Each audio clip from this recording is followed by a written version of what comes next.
하나님 말씀 열왕기하 15장 1절에서 7절까지만 보겠습니다. 15장 1절에서 7절까지 같이 읽겠습니다. 이스라엘 왕 여로보암 제27년에 유다 왕 아마샤의 아들 아사랴가 왕이 되니 그가 왕이 될 때에 나이가 16세라. 예루살렘에서 52년간 다스리니라. 그의 어머니의 이름은 여골리아라. 예루살렘 사람이더라. 아사랴가 그의 아버지 아마샤의 모든 행위대로 여호와 보시기에 정직히 행하였으나 오직 산당은 제거하지 아니하였으므로 백성이 여전히 그 산당에서 제사를 드리며 분향하였고 여호와께서 왕을 치셨으므로 그가 죽는 날까지 나병 환자가 되어 별궁에 거하고 왕자 요담이 왕궁을 다스리며 그 땅의 백성을 치리하였더라. 아사랴의 남은 사적과 행한 모든 일은 유다 왕 역대 지략에 기록되지 아니하였느냐. 아사랴가 그의 조상들과 함께 자매 다윗성에 그의 조상들과 함께 장사되고 그의 아들 요담이 대신하여 왕이 되니라. 아멘. 어제는 북이스라엘의 제13대 왕이었던 여로보암 2세의 통치에 대해서 살폈습니다. 오늘부터 이제 15장을 살필 텐데 앞에 14장이 남과 북 두 왕을 즉 그 두 왕에 대해서 다루었던 것에 비해서 15장은 7명의 왕의 통치에 대해서 다루고 있습니다. 이것은 남쪽의 두 왕 아사랴와 요담 그리고 북쪽의 5왕 그래서 도합 7명의 왕의 통치 기사가 15장에 기록되어 있는데 이 15장에 소개되고 있는 이 내용은 굉장히 암울한 그런 모습을 우리에게 보여주고 있습니다. 아사랴나 요담의 이제 남유다의 두 왕인 아사랴와 요담은 비교적 긍정적인 평가를 받았음에도 불구하고 두 사람 다 똑같이 산당 제사의 징벌을 받아서 아사랴는 나병에 걸리고 요담은 또 아람 왕 르신과 북이스라엘의 베가의 침략을 받는 이런 일들이 있습니다. 이건 역시도 좀 비극적인 그런 암울한 그런 모습이라고 할 수가 있겠고 더더군다나 북이스라엘 경우에는 이 두 왕이 통치하는 기간 동안에 무려 5명의 왕이 그렇게 모반과 살해 등으로 짧게 계속 정권이 급격하게 바뀌는 그런 격동의 시기를 보내게 됩니다. 물론 그 배후에는 다 그런 여호와 하나님의 신앙을 버린 그런 죄악의 결과들이었음을 우리가 이제 보게 될 것입니다. 그래서 이런 15장에서 기록되어 있는 이런 이 남유다와 북이스라엘의 이 모습은 나중에 이제 17장에서 북이스라엘이 최종적으로 멸망을 하게 되는 그것의 원인이 바로 여기에 있다라고 하는 것을 말해주는 그런 복선과 같은 그런 장이라고 할 수가 있겠고 마찬가지로 25장에서도 남왕국도 결국은 멸망을 하게 되는데 그런 일들이 이들의 왕들의 행적들 그리고 이 왕의 통치를 받는 백성들의 행적들을 보면 그 남과 북의 이 두 왕조가 이렇게 멸망을 당하는 것은 필연적이다라고 하는 것을 보여주고 있는 장이라고 할 수가 있습니다. 즉 남유다와 북이스라엘은 이 구속 역사의 주역으로 하나님이 택한 백성들 이렇게 뽑은 백성들이었지만 남과 북 모두 다 타락해서 자신들의 그런 사명을 감당하지 못함으로써 마침내 모두 멸망하게 되었다라는 것입니다. 그래서 그런 의미에서 본다면 이 15장은 그런 멸망을 향해서 질주하는 남북 왕조의 비극적인 역사의 한 단면을 보여주는 부분이라고 할 수가 있습니다. 이렇게 남유다나 북이스라엘이나 모두 하나님의 그런 결국 최종적으로 멸망을 하게 된 이런 모습들은 결국 우리 개인의 삶에 개인에게 적용을 하자라면 정말 모든 사람이 죄를 범하며 하나님의 영광에 이를 자가 없다라고 말했던 그런 모습을 이들의 그런 샘플과 같은 그런 이들의 역할들을 통해서 우리에게 보여주는 모습이라고 할 수가 있습니다. 그중에 오늘은 이제 유다의 제10대 왕이 되는 아사랴의 통치에 대해서 살핍니다.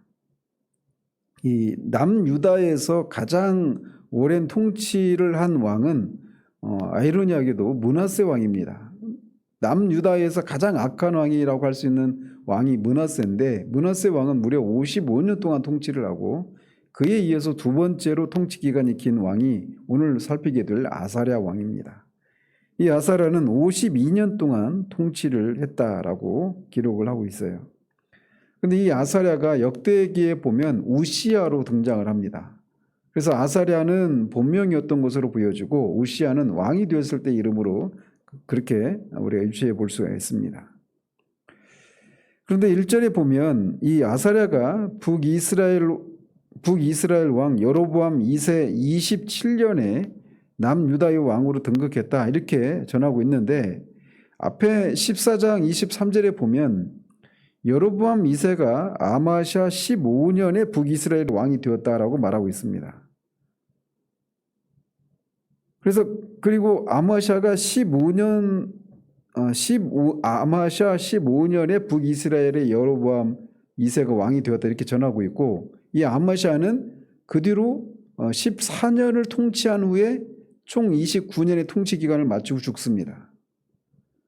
그러면 여로보암 2세 14년 또는 15년째 되는 해에 아사랴가 왕이 되는 것이 맞는데 여기서는 27년에 왕이 되었다 이렇게 전하고 있어요. 이런 차이는 아사랴가 그의 아버지 아마샤와 공동 통치를 했던 기간도 아사랴의 통치 기간에 넣어서 계산한 결과로 보여집니다. 우리가 어제 살폈던 것처럼 아마샤 같은 경우는 북이스라엘의 요아스와 전쟁을 하고 북이스라엘의 포로로 끌려가지 않았습니까?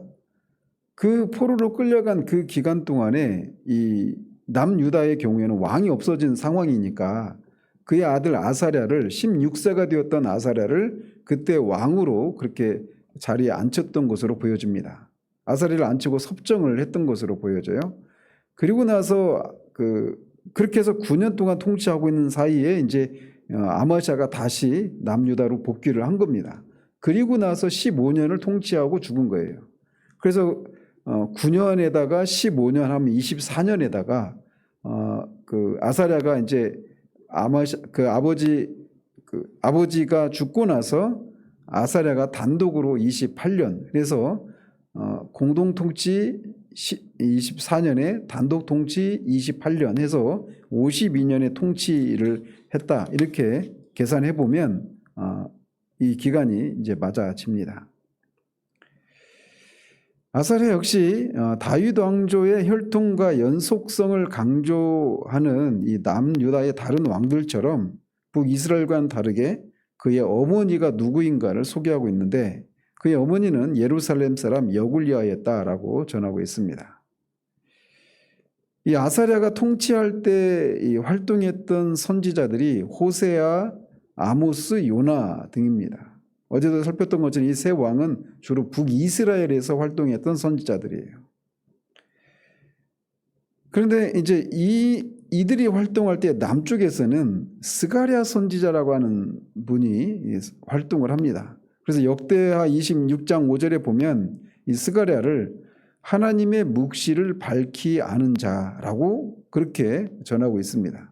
그러면서 이 스가랴가 사는 날 동안에 아사랴가 하나님을 찾았고 그가 여호와를 찾을 동안에는 하나님이 형통하게 하셨다. 이런 기록이 전해지고 있는데 그 평가처럼 이 아사랴도 스가랴 선지자가 사는 동안에는 여호와 앞에서 정직히 행했다라고 열왕기 저자가 전하고 있습니다. 스가랴 얘기는 나오고 있지 않지만 그가 아버지 아마샤처럼 그렇게 정직히 행했던 그런 평가를 받았던 기간은 스가랴 선지자가 사는 날 동안이었다라고 하는 것을 역대기와 함께 엮어서 보면 알 수가 있습니다.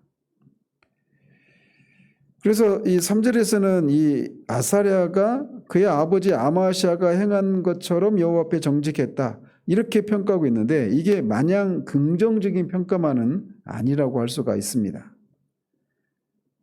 왜냐하면 그의 아버지 아마샤도 처음에는 여호와 앞에서 정직하게 행했습니다. 그리고 그렇지만 에돔을 정벌하는 것에서 성공을 하고 그 이후에 그가 하나님 앞에서 교만해지고 또 에돔의 신들을 섬기는 그런 죄를 범하게 되죠. 그런 아버지처럼 행했다 이런 평가니까 아버지처럼 처음에는 그 여호와 앞에서 정직하게 행했지만 후에는 그렇게 하나님의 눈밖에 나는 그런 죄를 범했다 이런 평가도 함축되어 있기 때문에 그의 아버지 아마시아처럼 행했다라고 하는 것이 마냥 긍정적인 평가만은 아니라는 거예요. 그래서 4절에서는 아사랴에 대한 부정적인 평가가 따르고 있습니다. 그에 대한 부정적인 평가는 그가 산당을 제거하지 않아서 백성이 여전히 그 산당에서 제사를 드리고 분향을 했다라고 전하고 있습니다. 이것은 그의 아버지 아마시아도 동일하게 행했던 것입니다. 계속 살펴보고 있는 것처럼 열왕기 저자는 이 선왕 아마시아에 이어서 아사랴에 대한 평가에 있어서도 산당을 제거하지 않은 사실에 대해서 언급하고 있습니다. 그래서 계속 살폈던 것처럼 남유다의 왕들은 그들이 하나님 앞에 정직하게 행한 왕인가 아닌가에 대한 평가 기준은 산당을 제거했는가 제거하지 않았는가 이게 가장 중요한 평가 기준이었어요. 북이스라엘의 경우에는 여로보암의 죄를 따라갔는가 그렇지 않은가 이게 기준이었던 것처럼 남유다의 왕은 산당을 제거했는가 아닌가 이것이 아주 중요한 그런 평가 기준이었는데 아사랴 역시 산당을 제거하지 않는 그런 죄를 범합니다. 열왕기 저자는 그러면서 이제 그 아사랴가 그 산당을 제거하지 않고 백성들이 산당에서 제사를 지내고 분향을 드리는 그런 죄를 범했다 이렇게 얘기를 하고 바로 아사랴가 나병 환자가 되었다라고 하는 것을 이렇게 연이어서 이렇게 얘기를 하고 있습니다. 그래서 마치 아사랴가 나병이 걸린 것이 산당 제사를 제거하지 않은 것 때문에 나병에 걸린 것처럼 그렇게 연결시키고 있는데 역대기를 보면 아사랴가 나병에 걸린 사유가 이것과는 좀 따로 떨어져 있는 것을 볼 수가 있습니다.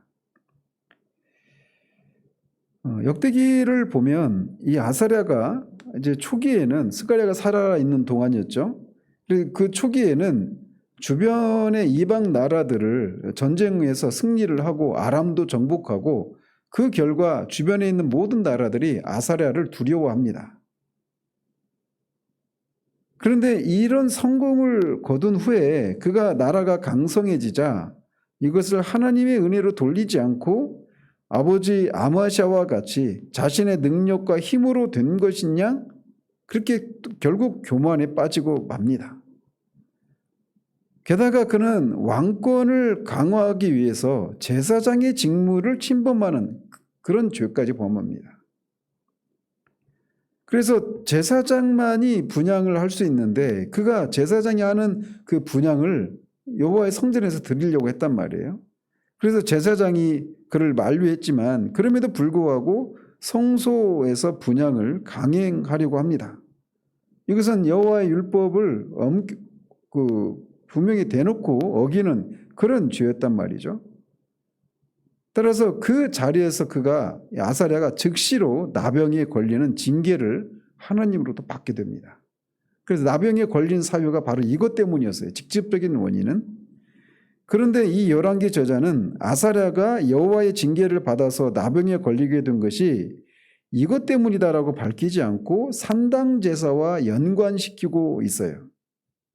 그래서 마치 이것만 보면 산당 제사를 제거하지 않아서 그가 나병에 걸렸다 이렇게 보여지는데 열왕기 저자는 그렇게 전하고 있는데 역대기를 보면 그렇지 않단 말이죠. 근데 왜 이렇게 산당 제사를 제거하지 않은 것과 아사랴가 나병에 걸린 이 두 가지를 같이 연결을 시켜놓는가?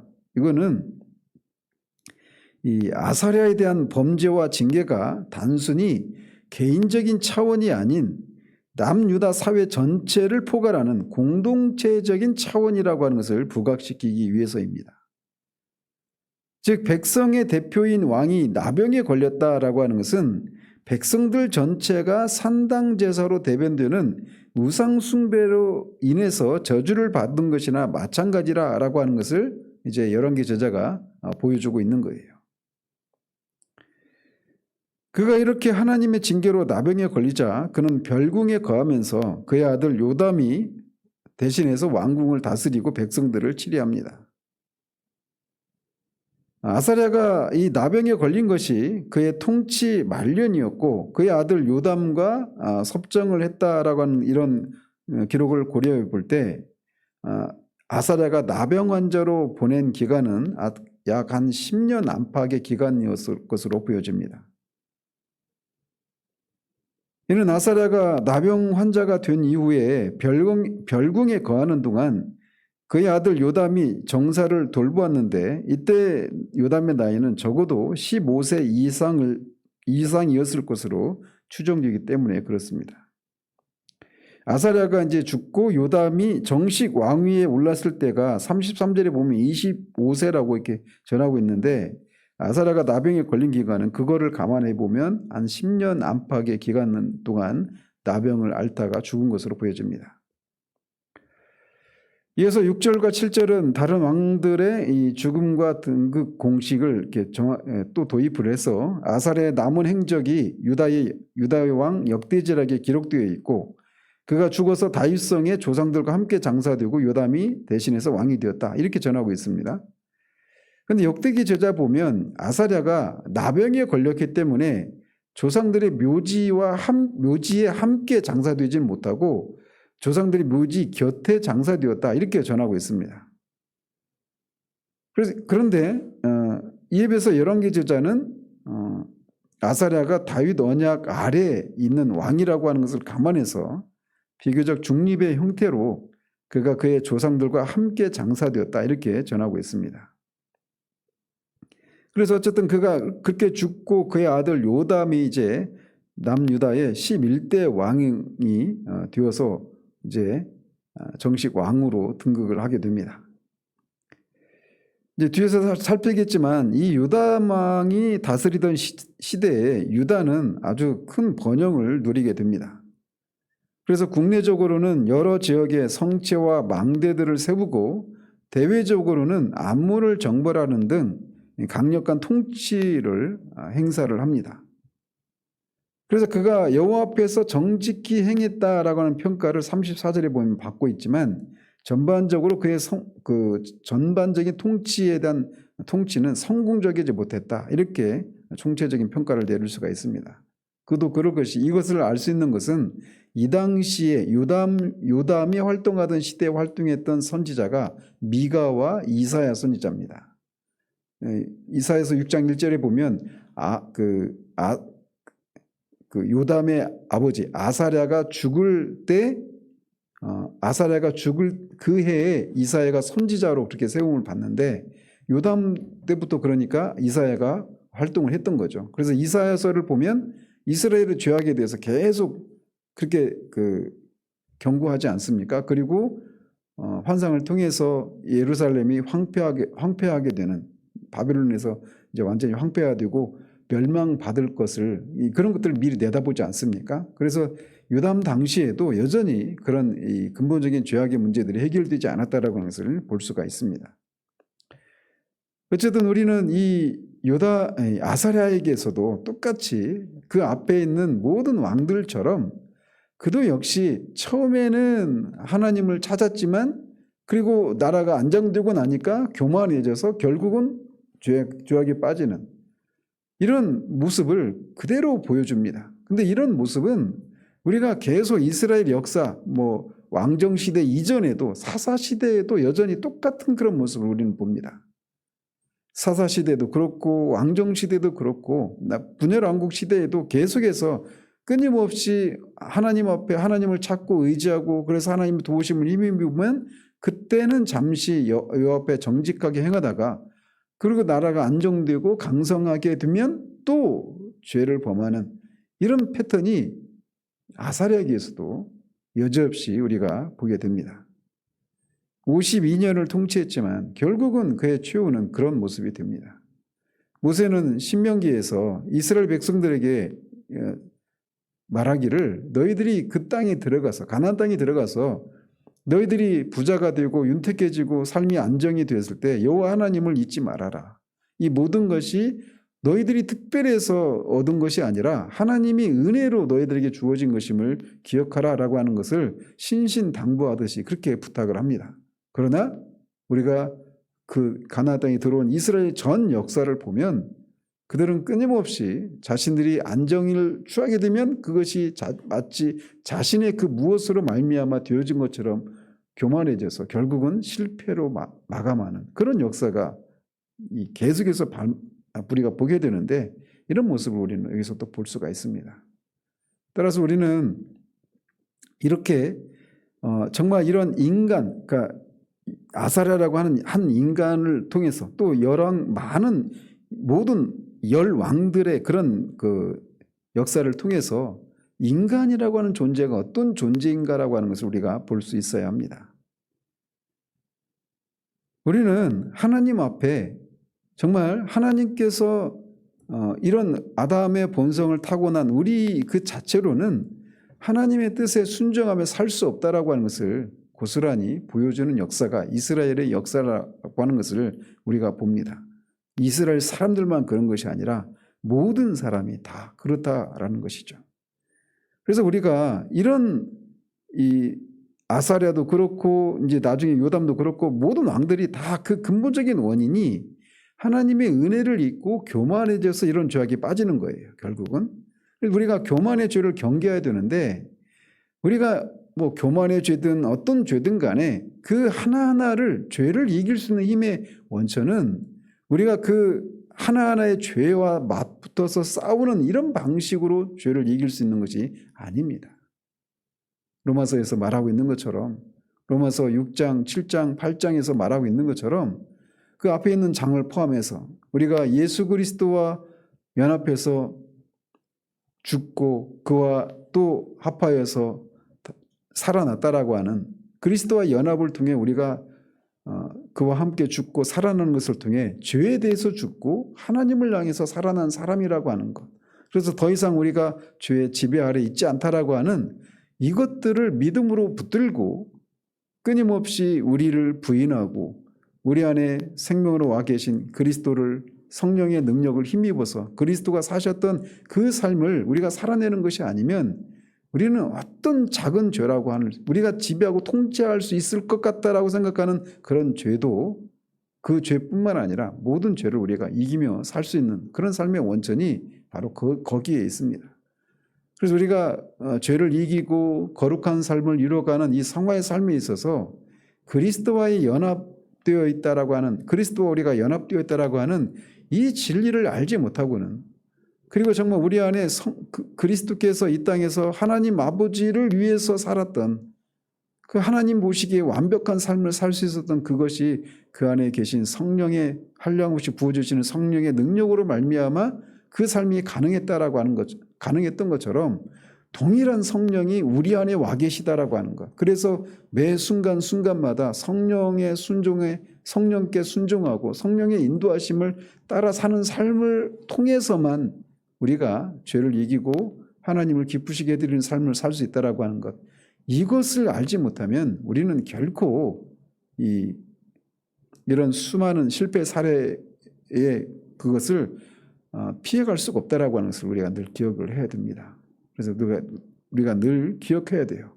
내가 그리스도의 십자가를 바라보면서 그 십자가에서 주님이 죽으시고 죽은 자 가운데 살아나신 이 십자가의 부활, 십자가와 부활이라고 한 이 사건이 바로 그냥 내 밖에서 일어난 사건이 아니라 바로 나에게 일어난 사건이고 그리스도에게 일어난 일이 바로 나에게도 해당된다는 사실.